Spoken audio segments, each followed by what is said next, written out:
France రాజధాని Paris అద్భుతమైన tourist spot. Paris అందాలు ఎంతగానో ఆకట్టుకుంటాయి. ఒకసారి అక్కడికి వెళ్తే మళ్ళీ మళ్ళీ అక్కడికి వెళ్ళాలనిపిస్తుంటుంది. అయితే ప్యారిస్లో కనులకు ఇంపైన ప్రదేశాలే కాదు, వణుకు పుట్టించే మిస్టీరియస్ ప్రాంతాలు కూడా ఉన్నాయి. సాధారణంగా గోడలను ఇటుకలతో లేదా రాళ్లతో నిర్మిస్తారు. మనకు కళ్ళకు కనిపించేవి కూడా అవే. కానీ ప్యారిస్లో దాదాపు 2 కిలోమీటర్ల మేర మృతదేహాలతో నిండిన ఓ గోడ ఉంది. ఆ గోడ మొత్తం మృతదేహాలే ఉంటాయి. ఆ గోడ ఏంటి, మృతదేహాలేంటి, అసలు దీని కథ ఏంటన్నది ఈ వీడియోలో తెలుసుకుందాం. సో వీడియో చాలా ఇన్ఫర్మేటివ్ గా ఉండబోతుంది. ఎక్కడ స్కిప్ చేయకుండా ఎండ్ వరకు చూడండి. అండ్ మీ సపోర్ట్గా జస్ట్ వీడియోని లైక్ చేయండి చాలు. ప్రపంచంలోనే అత్యంత భయం గొలిపే ప్రాంతం ఇది. అందుకే ఇప్పటికీ ఈ ప్రదేశాలని పూర్తి స్థాయిలో సందర్శించేందుకు అనుమతి లేదు. ప్యారిస్ పేరు వినగానే ఈఫిల్ టవర్ ఎలా గుర్తు వస్తుందో ఇది కూడా అలానే గుర్తుకు రావాల్సిన పరిస్థితి. అంతటి భయం గొలిపే ఆ ప్రాంతం పేరు ప్యారిస్ కాటకోమ్స్. అక్కడ దాదాపు 60 లక్షల మృతదేహాలను భద్రపరిచిన మ్యూజియం ఉంది. దీనికి సంబంధించిన చరిత్ర 18వ శతాబ్దం చివరి భాగం నుంచి ప్రారంభమైందని చెప్పవచ్చు. అసలు ఎలా ఏర్పడిందంటే, చనిపోయిన వారిని పాతిపెట్టడానికి నగరంలో ఖాళీ స్థలం కూడా లేని కాలంలో దీన్ని నిర్మించారు. 1785లో మరే ఇతర శ్మశాన వాటికల్లో అంత్యక్రియలు చేయలేనంత మరణాలు సంభవించాయి. ఓసారి భారీ వర్షం కురవడంతో శ్మశాన వాటికల నుంచి ఒక్కసారిగా శవాలు వీధుల్లోకి చొచ్చుకువచ్చాయట. ఈ పరిస్థితిని ఎదుర్కోవడానికి మృతదేహాలను సున్నపు గనుల సొరంగంలో పడేశారట. ఇతర ప్రాంతాల నుండి కూడా మృతదేహాలను తీసుకువచ్చి ఇక్కడ పడేశారు. అనతి కాలంలోనే దాదాపు 60 లక్షల మృతదేహాలు ఇక్కడ నిష్క్రిప్తమయ్యాయి. ఆ తరువాత ఈ మృతదేహాల ఎముకలు పుర్రెలతో సుమారు 2.2 కిలోమీటర్ల పొడవైన గోడను, అనగా wall of dead bodies and skulls నిర్మించి మ్యూజియంగా మార్చారు. ఈ గోడను భూమి లోపల 20 మీటర్ల లోతుల నుంచి కట్టారు. అందుకే ఈ స్థలాన్ని సమాధుల నేలమాలిక అంటే బేస్మెంట్ ఆఫ్ టామ్స్ అని పిలుస్తారు. నేడు ఈ ప్రదేశం పర్యాటక ప్రదేశంగా పేరుగాంచింది.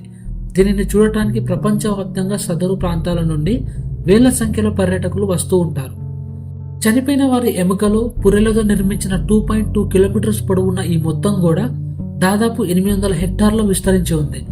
అయితే ఈ మొత్తం గోడను నేటి వరకు పర్యాటకుల సందర్శనకు ఇప్పటికీ అనుమతి ఇవ్వలేదు. ఈ సొరంగంలోని కొన్ని భాగాలు మాత్రమే చూసేందుకు అనుమతి ఉంది.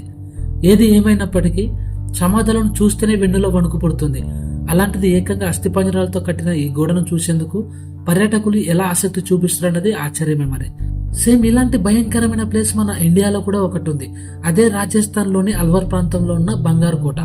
ఇది మన భారత్ లోనే అత్యంత భయంకరమైన ప్రదేశాలలో ఒకటి. ఈ ప్రాంతాన్ని భగవంత్ దాస్ అనే రాజవంశస్థుడు పాలించాడని, తన కుమారుడు మాధవ్ సింగ్ కోసం 16వ శతాబ్దంలో ఇక్కడ కోట నిర్మించారని ప్రసిద్ధి. దీంతో అప్పట్లో ఇక్కడ సుమారు 10,000 మంది జనాభా ఉండేవారంట. అయితే ఈ ప్రాంతానికి 2 భిన్న కథలు వ్యాప్తిలో ఉన్నాయి. ఒకటి, ఆ కోట పరిసర ప్రాంతాల్లో ఒక సాధువు ఉండేవాడని, అతని నివాసానికి ఎత్తుగా ఆ ప్రాంతంలో ఏది నిర్మించినా దాని నీడ తన ఇంటి మీద పడితే అది కూలిపోతుందని ఆ సాధువు ముందే హెచ్చరించడానికి కథ చెప్తారు. ఈ క్రమంలోనే ఆ కోట గోడలు నిర్మిస్తుండగా వాటి నీడ ఆ సాధువు ఇంటిపై పడడంతో ఈ చుట్టుపక్కల ప్రాంతాలన్నీ కూడా నాశనమయ్యాయని చెప్తుంటారు. పూర్తిగా శిథిలమైన ఈ కోట ప్రధాన ద్వారం గుండా లోపలికి ప్రవేశిస్తే దేవాలయాలు, రాజభవనాలు మొదలైనవి కనిపిస్తాయి. అలాగే ఈ కోటలోకి ప్రవేశించడానికి మరో 4 ముఖద్వారాలు కూడా ఉన్నాయి. Lahori gate, Ajmeri gate, Pulbari gate and Delhi గేట్లను వాటికి పేర్లున్నాయి.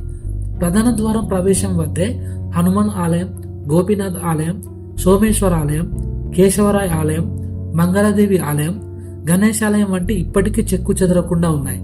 దీంతో పర్యాటకులు కూడా ఇక్కడికి వచ్చేవారు ఆయా ఆలయాల్లో మొక్కుతుంటారు. మరొక కథనం ప్రకారం ఆ ప్రాంతంలో ఓ మాంత్రికుడు ఉండేవాడని, అదే సమయంలో బంగారు రాజవంశానికి చెందిన ఓ రాకుమార్తె అందంగా ఉండటంతో ఆమెను ఇష్టపడ్డాడని ప్రసిద్ధి.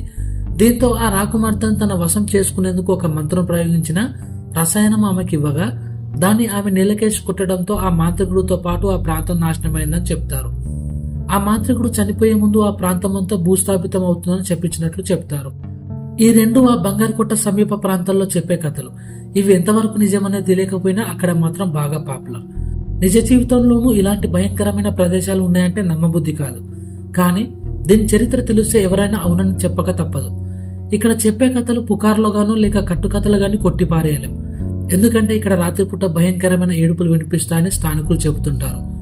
అలాగే కొందరు టూరిస్టులు, స్థానికులు అక్కడికి వెళ్లిన వారు చనిపోవడమో లేక కనిపించకుండా పోవడమో కూడా జరిగాయని అక్కడి వారు అంటారు. దీంతో ఇది ఒక మిస్టరీ ప్లేస్ గా మారడమే కాకుండా హాంటెడ్ ప్లేస్ గాను పేరుగాంచింది. ఇది ఇప్పుడు భారతదేశంలోని టాప్ 100 ప్లేస్లలో ఒకటిగా నిలిచింది. ఈ క్రమంలోనే అక్కడికి విదేశీ పర్యాటకుల్ని సైతం అనుమతించాలనే సమాచారం ఉంది. అయితే ఎవరైనా కావాలంటే ప్రత్యేకంగా పర్మిషన్ తీసుకుని వెళ్లే అవకాశం ఉంది. కానీ సాయంత్రం సూర్యాస్తమం అయ్యాక చుట్టుపక్కల ప్రాంతాల్లో ఎవరిని ఉండనివ్వరు. ఒకవేళ మీరు కూడా ఇక్కడికి వెళ్ళాలనుకుంటే తగిన జాగ్రత్తలు పాటించాల్సిందే. అంత ధైర్యం లేని వాళ్ళు వెళ్ళకపోవడమే ఉత్తమం. సో ఇది ఫ్రెండ్స్, ఈ వీడియో మీకు ఎంతో కొంత నాలెడ్జ్ ఇవ్వడంలో ఉపయోగపడిందని అనుకుంటున్నాను. సో వీడియో నచ్చితే లైక్ చేయండి, కామెంట్ చేయండి, అండ్ మన ఛానల్ అయితే సబ్స్క్రైబ్ చేసుకోవడం మర్చిపోకండి. Thank you for watching.